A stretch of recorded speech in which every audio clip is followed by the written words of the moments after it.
Boa noite, irmãos, graça e paz. Nós vamos dar prosseguimento, a graça do Senhor, aqui nos nossos estudos, nas nossas meditações nos Salmos de Romagem. E hoje nós vamos ter a oportunidade de meditar no Salmo de número 131. Convido os irmãos já a abrirem suas Bíblias no Salmo de número 131, que é um Salmo de Davi, é mais um dos cânticos de Romagem, dos cânticos que eram entoados pelo povo de Deus quando eles peregrinavam Israel em direção a Jerusalém, na época das grandes festas. Então aqui todo o povo, como um só, cantava, entoava esses salmos no seu caminho. E esse era um desses salmos. Nós sabemos quem escreveu, foi Davi quem escreveu esse salmo. E é um salmo maravilhoso, irmãos. A gente vai ler juntos, é um salmo que tem falado ao meu coração há muito tempo já, porque ele é um salmo muito revelador. Ele é um salmo que ele serve muito como um espelho para nos mostrar quem nós somos e quanto muitas vezes nós estamos distantes daquilo que o Senhor verdadeiramente espera de nós. Vamos ler o salmo então, e aí nós vamos orar novamente. Senhor, não é soberbo o meu coração, nem altivo o meu olhar.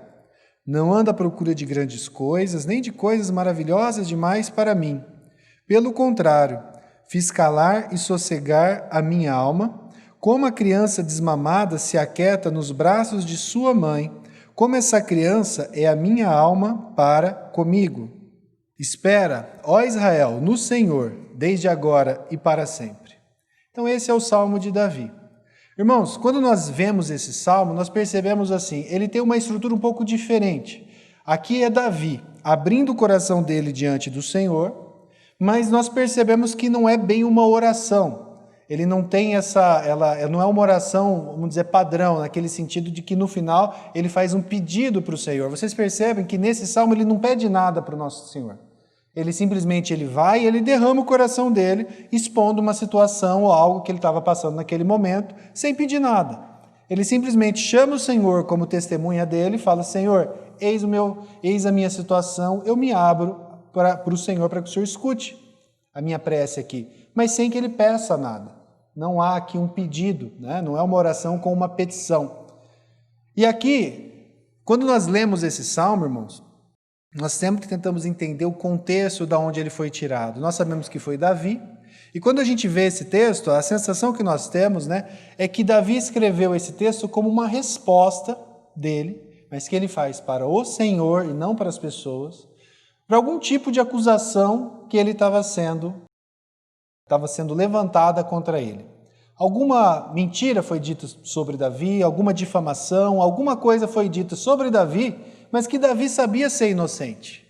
Algo foi dito a respeito de Davi, ele sabia que ele era inocente daquilo, e ao invés de Davi buscar então se defender com suas forças ali diante das pessoas, o que ele faz? Ele se coloca diante do Senhor e ele expõe o caso dele ao juiz, que é Deus. Que situação é essa que pode ter acontecido? Nós conhecemos bem a história de Davi, a gente conhece várias situações específicas que a Bíblia traz para nós e que nos mostram momentos da vida de Davi em que ele foi falsamente ou injustamente acusado de alguma coisa. Aqui eu trouxe alguns exemplos, que são bem conhecidos, mas é importante para a gente lembrar. Todos nós conhecemos e lembramos da história de Davi quando ele derrota o gigante Golias. Naquela situação específica, Davi estava ali pastoreando as suas ovelhas, ele era o filho caçula, ele não tinha ido à guerra junto com seus irmãos.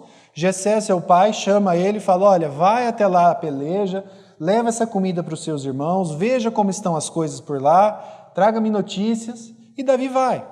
Quando Davi chega até ali, debaixo da ordem do seu pai, ele acaba se deparando com aquela situação, o gigante Golias, filisteu, ele se levantava todos os dias, ele ia lá e ele falava coisas horríveis a respeito, não do povo, mas do próprio Deus Israel. Então ele blasfemava, ele xingava, ele depreciava, e o povo de Israel, vendo aquele homem daquele tamanho, tinha medo, e ninguém se levantava contra ele. Quando Davi chega e percebe aquela situação, ele se indigna contra aquilo. Então ele começa a conversar como é isso, por que é isso, E o irmão mais velho dele, Eliabe, ouvindo que Davi estava indignado e conversando com as pessoas, olha a forma como o irmão dele se refere a ele. Irmão de Davi. Ouvindo Eliabe, seu irmão mais velho, falar àqueles homens, acendeu-se-lhe a ira contra Davi e disse: Por que desceste aqui? E a quem deixaste aquelas poucas ovelhas no deserto? Bem conheço a tua presunção e a tua maldade, desceste apenas para ver a peleja. Um monte de mentiras. O irmão dele, aqui a gente já percebe uma situação, né? Alguém da própria família difamando e falando mentiras e atacando Davi. Davi não foi ali porque ele era mau e para ver a peleja. Ele foi em obediência ao pai dele. E aí o irmão dele aproveita essa situação. Eu sei como você é mau, você é presunçoso, você é orgulhoso, foi por isso que você veio aqui. Essa aqui é uma situação que nós vemos claramente Davi sendo injustamente acusado de algo. E isso aqui pode ter sido, sim, o motivo pelo qual ele se colocou diante do Senhor. Mas não foi a única vez que isso aconteceu com Davi. Nós temos também a outra situação que também ficou muito conhecida. Davi, ele foi ungido pelo profeta Samuel antes de Saul, que era o rei de Israel, morrer. E Davi, então, ele nunca tentou tomar o trono de Saul. Nunca. Mesmo tendo sido ungido pelo Senhor, ele nunca fez isso. Pelo contrário.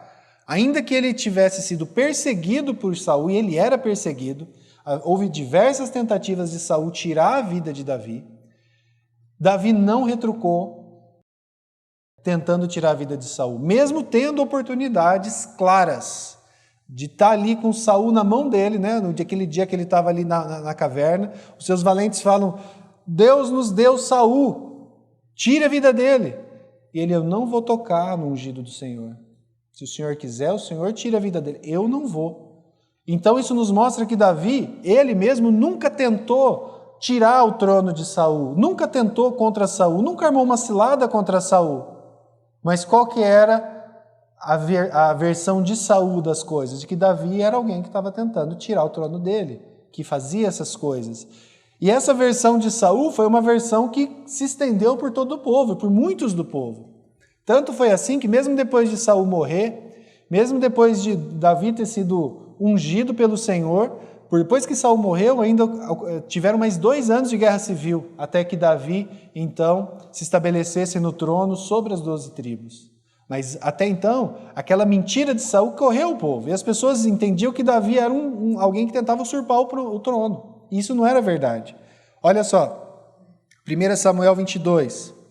Aqui Saul está conversando com Aimeleque, que era um dos sacerdotes que havia ajudado Davi na fuga de Davi. Saul chega para Aimeleque e disse assim: Por que conspiraste contra mim, tu e o filho de Jessé? O filho de Jessé, nós sabemos, é Davi.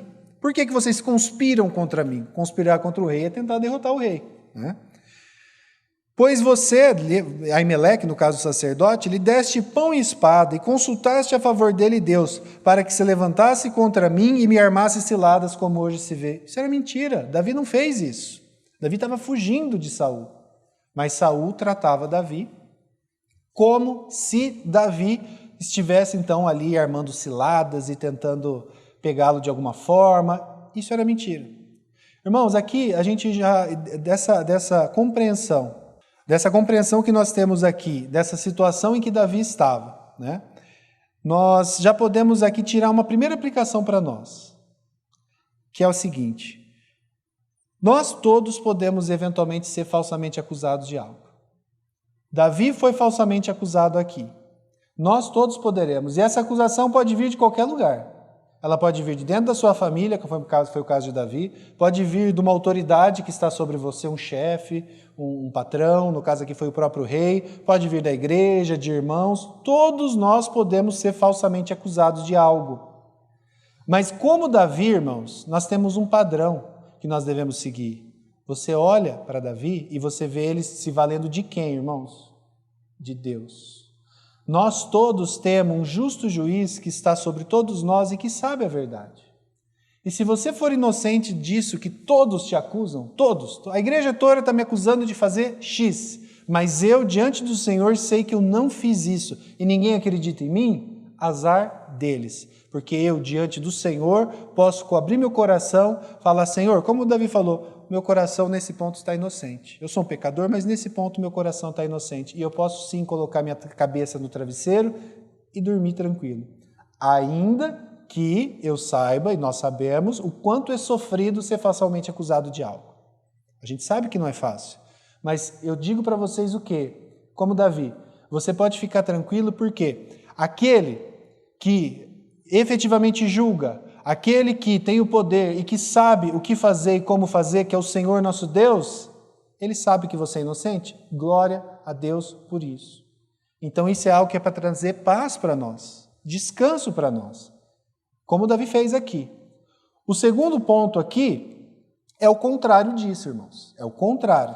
Da mesma forma como, diante de uma falsa acusação, se eu conheço e sei que naquela acusação efetiva, aquela difamação que eu estou recebendo contra mim, o meu Senhor, o meu Deus, ele sabe que eu sou inocente, e glória a Deus por isso, ainda que todos me difamem, mas pode acontecer uma situação também em que, diante de todos vocês, eu sou inocente. Ninguém sabe daquele pecado X ou Y que eu ando escondendo de todo mundo. A igreja não sabe, minha esposa não sabe, meus filhos não sabem, mas irmãos, Deus sabe. Deus sabe, o nosso Senhor sabe de todas as coisas. E se você é filho, e você que crê nele é filho, você deve então fazer o quê? Aquilo que nós temos falado já há algumas semanas aqui, irmãos. A gente tem falado sobre arrependimento. Arrependimento. Se você sabe que você está em pecado, o Senhor já deixou isso claro para você. E, mas ninguém sabe. Eu vou esperar alguém descobrir. Não, meu irmão. Você está diante do Senhor Deus Todo-Poderoso e Ele sabe todas as coisas. Mesma forma como Ele vai estar contigo, como estava aqui com Davi, que era inocente daquelas acusações, e você pode falar, Senhor, eu te dou graça porque ainda que todos me acusem, eu sei que eu sou inocente, mas quando você está em pecado, você está em descompasso com o Senhor, o Espírito Santo já te mostrou isso, esteja pronto para se confessar diante do seu Senhor, se arrepender e mudar. Porque se você não fizer isso, irmão, e se você for filho, nosso Deus, que é Pai, um Pai bom, um Pai bondoso, um Pai que cuida dos seus filhos, sabe o que Ele vai fazer? Ele vai te disciplinar. E a disciplina do Senhor não é para machucar as pessoas, mas é para curar as pessoas, é para tratar as pessoas. Então nós temos que ter isso bem claro em nossas mentes.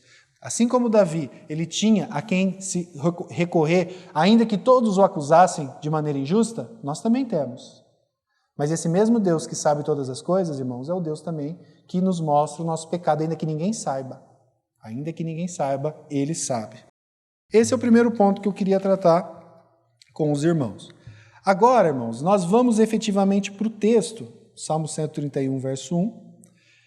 E aqui, nós temos aqui um exemplo positivo de Davi. Davi nos falando como que o coração dele, apesar dessas acusações que eventualmente ali estavam acontecendo, mas como que o coração dele estava na realidade. Ele vai dizer o quê? Senhor, não é soberbo o meu coração, não é altivo o meu olhar, e nem ando à procura de grandes coisas, coisas maravilhosas demais para mim.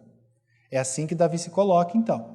Mas, o que eu quero trazer com os irmãos, eu quero ajudar vocês, assim como esse salmo tem feito comigo, a olhar para ele e perceber o quanto que ele me expõe.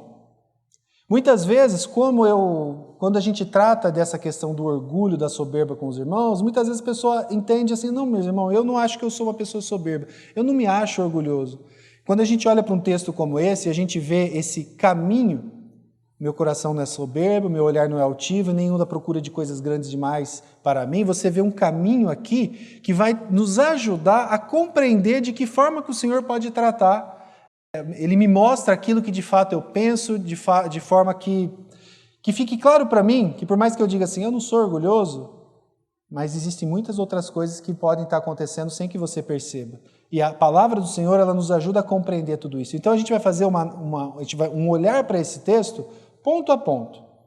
Porque se você não está na condição de Davi, como eu posso não estar, de falar assim, meu coração não é soberbo, meu olhar não é altivo e não anda à procura de grandes coisas, então a gente tem que compreender como que Davi chegou nesse ponto. E isso que a gente vai fazer agora. A primeira coisa que ele vai falar é o quê? O meu coração não é soberbo. O que é um coração soberbo, irmãos? Soberbo é um coração orgulhoso. O que é uma pessoa orgulhosa? É alguém que se tem em alta conta. É alguém que entende que de alguma forma ele merece louvor, ele merece glória, ele merece honra. É assim, essa é a pessoa soberba, essa é a pessoa orgulhosa. Quando a Bíblia fala de coração, o meu coração não é soberbo, aqui a gente está falando da pessoa em si. Os seus sentimentos, emoções, razão. Então, esse coração soberbo é uma pessoa que se entende como alguém que merece algum tipo de louvor, algum tipo de honra, algum tipo de glória por alguma situação. Esse é o soberbo. O soberbo é alguém, irmãos, que para chegar numa conclusão como essa, para a pessoa, para um crente, para um cristão, se compreender e se tornar um soberbo, a gente já tem falado disso, como que um cristão orgulhoso, um cristão soberbo é uma contradição em termos, porque o cristianismo ele deve nos levar sempre para humilhação, para humildade, porque a gente está diante de Deus o tempo todo. E as Escrituras, elas deixam claras em diversos textos dela a nossa real situação. Aqui tem um texto que a gente leu até semana passada, eu vou ler de novo, Jeremias capítulo 17, um texto muito conhecido, que mostra qual que é a real situação do nosso coração. Jeremias 17 vai nos dizer o quê? Enganoso é o coração, mais do que todas as coisas, e desesperadamente corrupto. Quem o conhecerá? Irmãos, essa é a real situação do seu e do meu coração.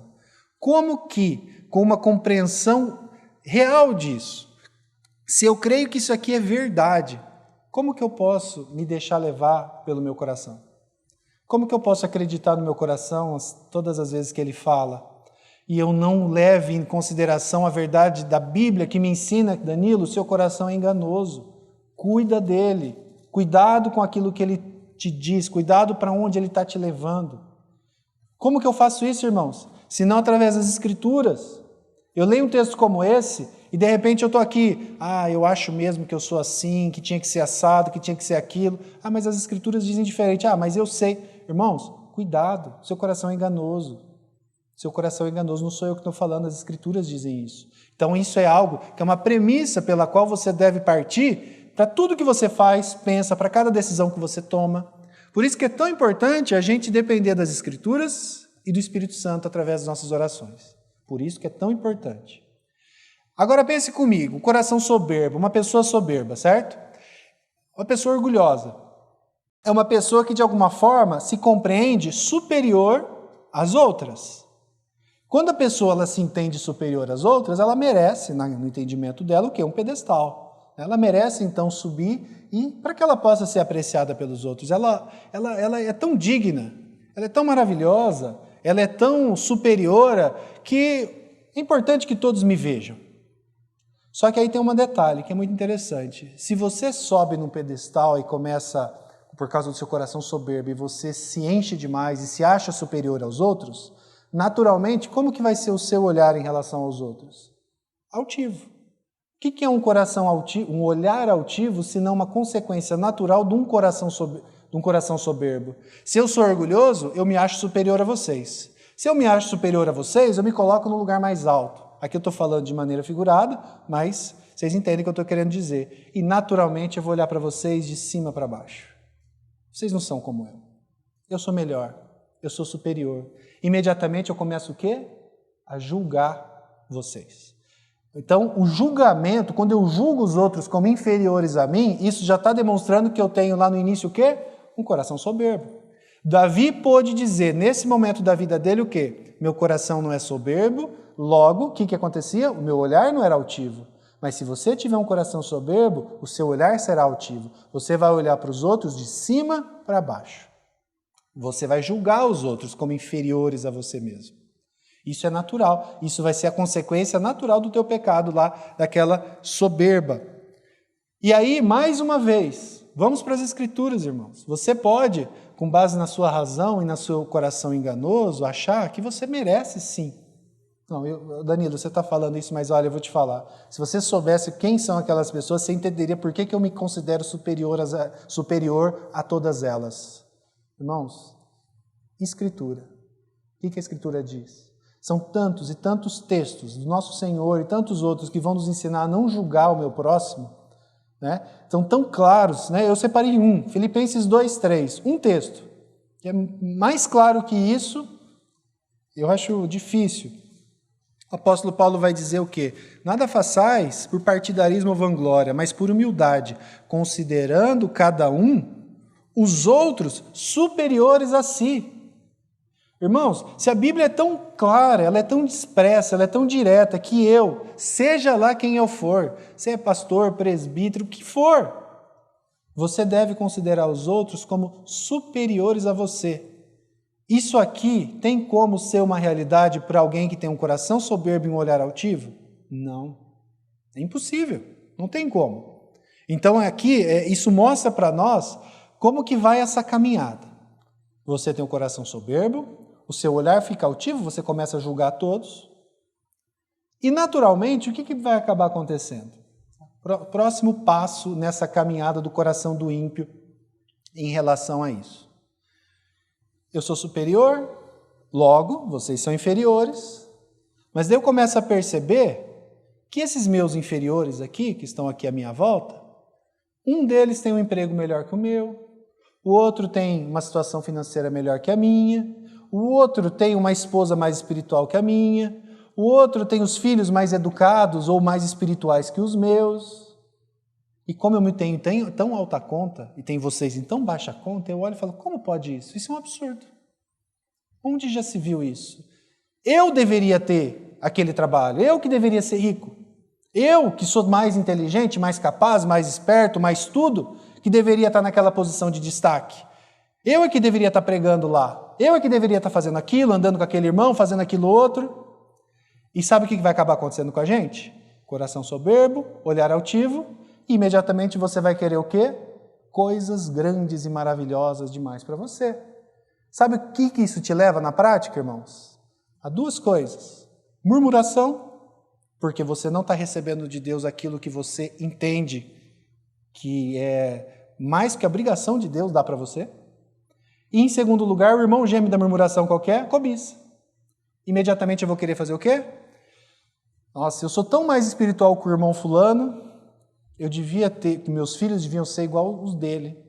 Nossa, eu sou tão mais capaz que o irmão ciclano, eu devia estar naquela posição lá de destaque. Eu sou tão mais diligente que aquele irmão, eu é que devia ter o dinheiro que ele tem. Eu sou tão mais humilde que os irmãos, eu que deveria... Vocês entendem? Como que a cobiça, ela vem junto com a murmuração, porque no final das contas nós achamos que Deus é devedor de nós, irmãos. Davi aqui, ele vai trazer para nós aqui no verso 1, uma situação contrária. Davi, ele conseguiu percorrer esse arco para trás. Ele vai dizer o quê? Meu coração não é soberbo, meu olhar não é altivo, então eu não ando à procura de grandes coisas, coisas demais, maravilhosas demais para mim. Mas vocês entendem como isso pode acontecer ao contrário também? E por que eu estou falando isso, irmãos? Porque muitas vezes a gente olha para a nossa vida e quando confrontado com o orgulho, muitos irmãos falam assim, não, eu me considero uma pessoa humilde, eu não sou muito orgulhosa.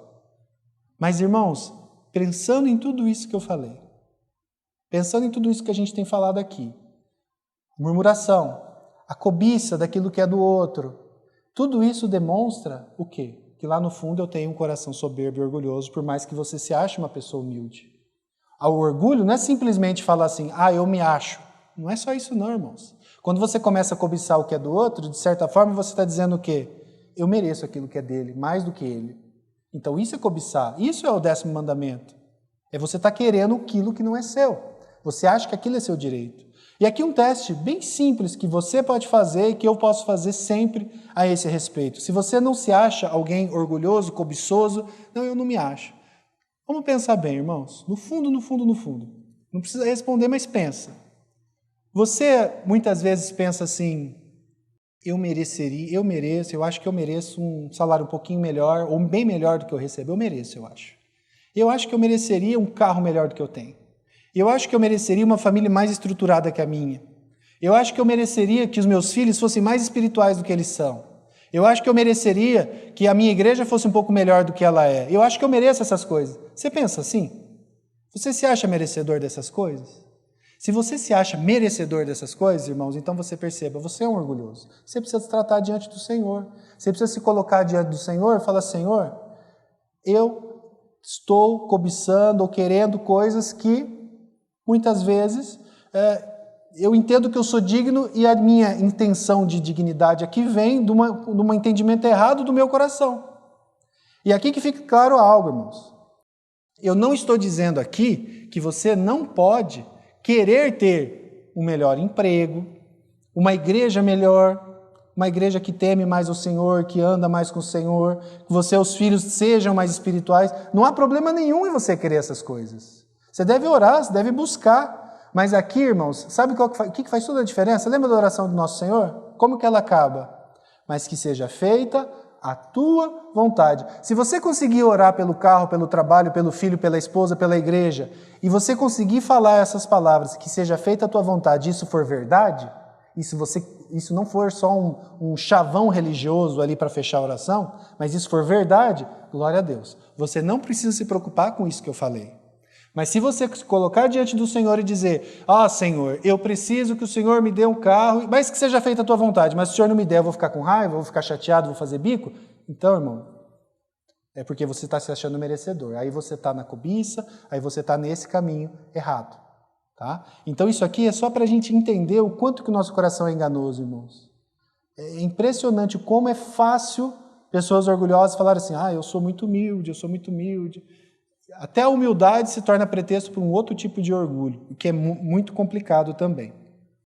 Mas, graças a Deus, nós temos aqui Davi nos mostrando o caminho correto, o caminho do ímpio. Davi não estava falando que o coração dele era orgulhoso, soberbo e o olhar dele altivo. Nessa situação específica da vida dele, em que ele foi injustamente acusado e aqui ele está se colocando diante do Senhor, ele era inocente. Nós sabemos que Davi, ele era um pecador como eu e como você. Ele não era perfeito. Houve momentos em que o coração dele não estava desse jeito. E a gente sabe disso. Quem lê o Salmo 51, Salmo 32, a gente sabe que Davi pecou e caiu várias vezes. Mas nessa situação específica ele estava inocente. E aqui a gente pode aprender com ele. Como que eu posso chegar nesse ponto de chegar diante do Senhor em determinado momento da minha vida e dizer, Senhor, não é soberbo o meu coração, não é altivo o meu olhar e nem ando eu à procura de grandes coisas para mim.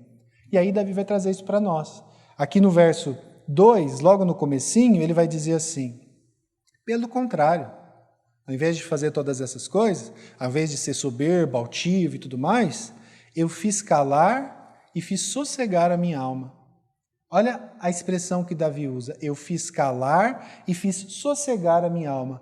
A gente aprende na Bíblia que o próprio Davi, aqui é um dos exemplos, ele e outros salmistas, eles nos ensinam a lidar com a nossa alma, a tratar com a nossa alma. Muitas vezes a nossa alma ela acaba sendo teimosa. Nós cremos num culto racional, ou seja, tudo aquilo que nós compreendemos vem por onde? Vem pela nossa razão, pela nossa mente que o Senhor nos deu. Iluminados pelo Espírito Santo? Sim, mas o Senhor nos deu uma mente racional. Então nós aprendemos muitas verdades, mas a nossa alma, e aqui quando ele fala de alma, ele está falando na questão dos nossos sentimentos, das nossas emoções, muitas vezes não respeita. Coisas que muitas vezes nós sabemos. Então quantas vezes, por exemplo, quando deparado com uma situação difícil, você, mesmo sabendo que tem um Deus poderoso, soberano, que está no controle de tudo, você tem medo. Mesmo sabendo que você tem esse Deus que sabe de todas as coisas, está no controle do amanhã, como Ele está do hoje, como Ele está do ontem, você fica ansioso. Mesmo sabendo que você deve perdoar todas as pessoas, porque Ele te perdoou, mas você fica com raiva. Vocês entendem? A nossa alma, muitas vezes, ela tenta nos enganar, porque ela decorre desse coração enganoso. Mas nós, que conhecemos a verdade, que compreendemos a verdade, que temos as Escrituras, que temos o Espírito Santo, nós temos que então lutar com a nossa alma. Aqui é um caso, Davi chega e fala o quê? Mas eu peguei aquela minha alma, a minha alma que possivelmente quando foi afrontada, quando foi difamada, deve ter falado assim, vamos lá, vamos quebrar tudo, vamos brigar. Davi era homem de guerra, né? Vamos pegar os valentes e ir lá e matar todo mundo. Vamos falar para todo mundo, vamos publicar no jornal que é mentira. Davi não fez isso. Ele fez calar a alma dele. Ele falou assim, fica quieta a alma, porque agora eu vou tratar com meu Deus. E é isso que ele nos ensina aqui, a calar a alma. Olha um outro texto, onde a alma foi colocada no seu devido lugar. Texto conhecido, o Salmo 42 e o Salmo 43 vai ter a mesma expressão. Por que estás abatido, ó minha alma? Irmãos, vamos ser bem sinceros, para um cristão que conhece minimamente a Bíblia, existe algum motivo que possa racionalmente fazer a gente ficar abatido? Não. Não era para ter, porque aí, morreu meu filho. Glória a Deus, o Senhor está no controle de todas as coisas, eu sei disso, eu vou encontrar novamente Ele. Então, racionalmente, a gente não tem motivo para ficar batido em situação alguma. Mas nós ficamos? Ficamos. Por quê? As emoções vêm, elas vêm, nós somos tentados, nós estamos sujeitos a isso. Mas quando ela vem, nós temos que aprender a lidar com elas. E aí é o que Davi nos ensina. Eu fiz calar a minha alma. Aqui no Salmo 43, a alma estava batida. Minha alma está batida, então logo, o que eu vou fazer? Eu vou agir assim, eu vou viver assim agora. Não. Por que você está batida, alma? Por que você se perturba dentro de mim? Espere em Deus. Vocês entendem? Irmãos, a gente precisa pegar nossa alma muitas vezes no laço e puxar. Porque coisas acontecem, coisas difíceis, coisas ruins. E a nossa vontade é o quê? Seguir o rumo dela. Vamos brigar, vamos desesperar, vamos deprimir. E não precisa, você tem que tratar, você tem que lidar com isso. De acordo com quem, irmãos? Baseado no Santo Espírito de Deus. Você não tem força para fazer isso, mas você pode se colocar diante do Senhor e fazer como o salmista faz. Senhor, eu conheço quem Tu és. Eu sei o quão maravilhoso o Senhor é. O Senhor é poderoso, ser um pai. Eu não tenho motivo para estar abatido nessa situação, mas eu estou. Senhor, tira isso de mim. Vocês entendem? E foi isso que Davi fez. Por que você está abatida, alma? Ou, no caso do Salmo 131, fica quieta. Está todo mundo me acusando? Eu vou lidar isso com quem tem poder de acusar de verdade. Eles podem me machucar, mas quem pode me efetivamente condenar é só um. E diante desse um, eu sei que eu estou inocente. Então é a ele que eu vou me valer. Foi isso que Davi fez. E aí ele continua dizendo assim, e ele traz uma ilustração muito bonita. Ele diz assim: como a criança desmamada se aquieta nos braços da sua mãe, como essa criança é a minha alma para comigo. Aqui é uma ilustração muito gráfica, né? Muito gráfica e muito interessante. Alguns irmãos, alguns estudiosos assim, desse texto, eles vão colocar aqui essa criança desmamada como sendo uma criança que acabou de mamar e que está tranquila ali no colo da mãe. É uma interpretação. Mas eu, particularmente, junto com outros irmãos, entendo que aqui ele está falando efetivamente de um desmame, de uma criança que estava se alimentando de leite materno e que em determinado momento da vida, então, essa fonte de alimento é tirada dela. Quem já passou por isso aqui, quem é pai aqui já fez isso, já desmamou uma criança, sabe o quanto que é um momento muito marcante para a vida da criança. Você tem um bebê, 7, 8, 10, 11 meses, um ano, dependendo, ou até mais. E esse bebê, ele diariamente, várias vezes ao dia, ele então é colocado ali no colo da sua mãe, onde ele recebe o quê? Afeto, amor, carinho e leite. E leite. Então, para a criança, para o bebê, ele vê a mãe, de certa forma, quando a mãe está com ele ao colo ali, como uma fonte de amor misturado com uma fonte de alimentação, de leite, de nutrição, é tudo a mesma coisa. Quando você está tirando essa fonte, né, de bênção, vamos dizer assim, uma fonte de leite ali daquela criança, é difícil para a criança lidar com isso no primeiro momento. Eu me lembro, né, comentando com os irmãos assim, eu me lembro de quando eu fui tirar, quando eu e Eliege, a gente foi desmamar o Pedro, né, nosso filho mais velho. A gente lembra mais dele porque ele deu um pouco mais de trabalho. Ele não conseguia ficar no colo da minha esposa para receber a mamadeira. Ele não conseguia. No momento que ele sentiu o cheiro dela e o cheiro do leite que estava ali, ele se desesperava e ele não parava de chorar. Ele não aceitava a mamadeira. Porque ele queria o quê? O leite da mãe dele. Ele não conseguia enxergar a mãe simplesmente como uma mãe. Ela era uma mãe e que dava leite para ele. Então, naqueles instantes, naqueles dias, ele não conseguia ficar no colo dela. Então, quando ele acordava de noite para mamar, e aí era a hora que a gente entrava com a mamadeira, o que acontecia? A gente chegou num acordo lá em casa. Eu peguei. Porque eu pegava ele, eu não tinha cheiro de leite nem nada. Ele sabia que ali não tinha fonte nenhuma de leite, só tinha mamadeira. Ele ficava com fome, enfiava a mamadeira, o que ele fazia? Mamava. Passaram-se 2, 3 dias e ele já estava só na mamadeira. Passado esses 2, 3 dias, quando dava a hora dele mamar, e aí já era mamadeira, a mãe dele pegava ele no colo. Mas quando ela pegava ele no colo, o que acontecia? Ele se desesperava porque ele não tinha ali o peito dela? Não. Porque ali ele já via e enxergava a mãe simplesmente como uma mãe. Ela não era mais uma provedora de leite. Ele descansava no colo da mãe Porque ela era simplesmente a mãe dele. Não pelo aquilo que ela podia dar, que era o leite, porque ela não estava dando mais esse leite, mas porque simplesmente ele amava e tinha ali conforto, tranquilidade, paz. Vocês entendem a diferença aqui? Como Davi vai colocar isso? Eu peguei a minha alma e eu fiz ela se calar. E ela ficou calada como essa criança, que desmamada, né, e que agora não tem mais nenhum interesse na mãe, senão a própria mãe, não é mais pelo leite, é pela mãe em si, fica quietinha, fica calma no colo dela. Aqui o irmão Spurgeon ele vai falar uma coisa que é bem interessante. Ó. Ele não está mais irritado com sua mãe, o bebê, mas descansa sua cabeça naquele mesmo peito pelo qual ele tanto lamentara. Aqueles 3, 4 dias que ele chorava. Agora, aquele peito que antes era motivo de tristeza para ele, de eu quero e você não me dá, agora ele pode descansar e repousar tranquilo. Porque ele não está mais preocupado com o que vai sair desse peito. Ele quer só o peito, ele quer o colo da mãe dele. Ele está desmamado sobre a sua mãe e não da sua mãe. É isso que nós devemos fazer com nossa alma. Fazer ela quietar de tal forma que ela possa descansar no Senhor e esperar no Senhor pelo que Ele é e não por aquilo que Ele pode nos dar. Isso aqui leva a gente para o verso 3. Porque a gente pode chegar para Davi e falar, tá bom, Davi, mas como que você fez isso? Seu coração não é mais soberbo, né? Você fez calar a sua alma. Como que você faz calar a sua alma? Porque eu não estou conseguindo. E aí Davi vai dar a resposta para nós no final.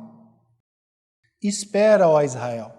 Aqui, aquela confissão particular de Davi ali diante do Senhor se torna então uma oração pública, né? E aí ele vai trazer isso para todo o povo de Israel. Espera, ó Israel, no Senhor, desde agora e para sempre. Como que eu faço para aquietar meu coração? Esperando no Senhor, confiando no Senhor, descansando no Senhor, entendendo que tudo aquilo que efetivamente eu preciso, eu vou ter nele. Eu não preciso de mais nada fora dele.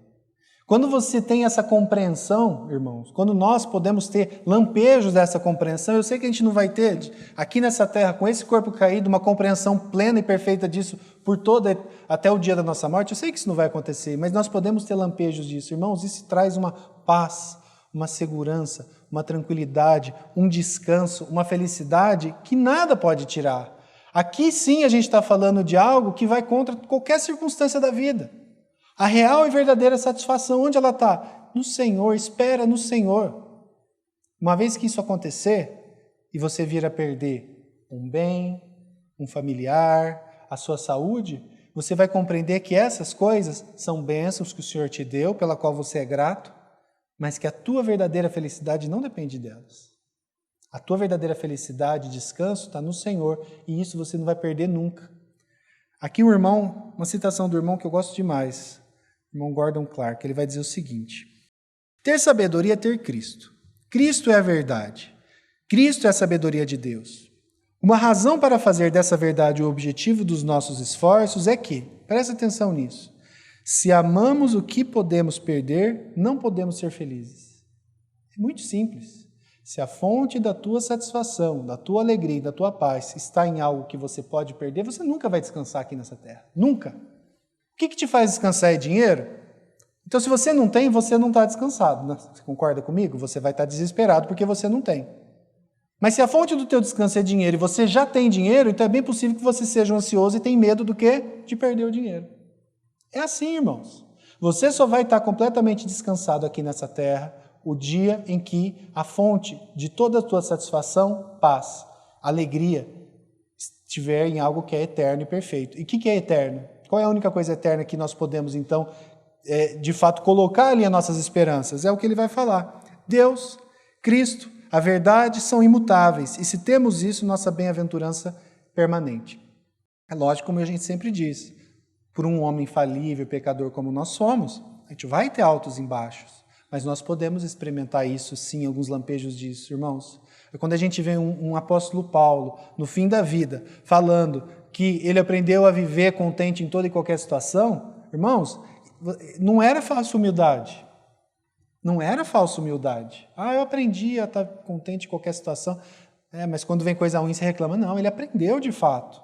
Sabe por que ele aprendeu essas coisas? Porque ele aprendeu a descansar naquilo que era eterno. A tal ponto que ele podia falar assim, Senhor, se o Senhor quiser levar minha vida, leva. Não tem problema. Irmãos, Paulo era homem como nós somos. Isso é algo que é uma realidade que pelo Espírito Santo, pelo conhecimento das Escrituras e que o Espírito Santo revela isso a nós podemos experimentar sim lampejos disso e viver isso. Então é algo que a gente deve e pode buscar. Aqui para a gente, só mais uma aplicação aqui. É bem possível que nenhum de nós, eu já comentei isso, é bem possível que nenhum de nós possa ler esse salmo e dizer, Senhor, esse é o meu salmo hoje. Meu coração não é soberbo, meu olhar não é altivo, eu nem ando à procura de grandes coisas. É bem possível que nenhum de nós possamos fazer isso nesse instante. Isso significa então que eu não devo meditar nesse salmo? Irmãos, esse salmo está aqui para ser lido, para ser analisado, para ser meditado, para ser ruminado por nós. O Espírito Santo ele usa ele para apontar para nós, olha só, é isso que eu espero de você, é isso que eu quero de você.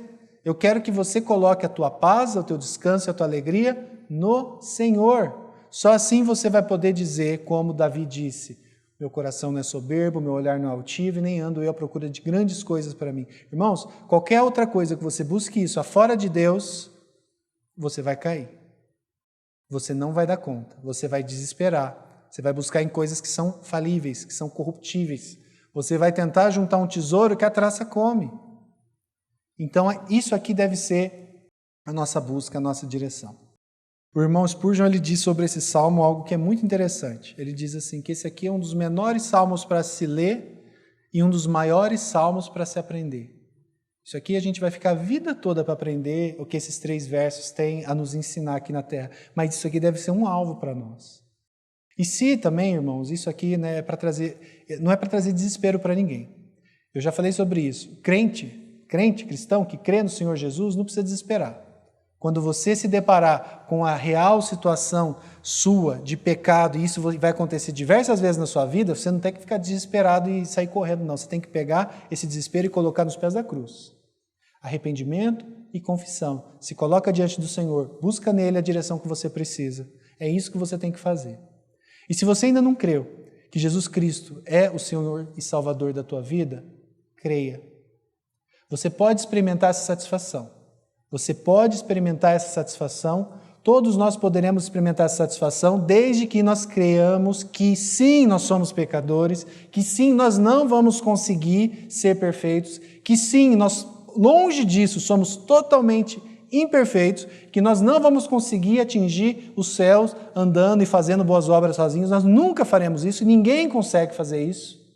Mas que um dia Deus, sabendo disso, sabendo da nossa pequenez, manda o seu Filho para morrer numa cruz, para todo aquele que nele crê não pereça, mas tenha a vida eterna. Se você não creu nisso, creia, irmão. Creia. E você vai poder experimentar essa alegria.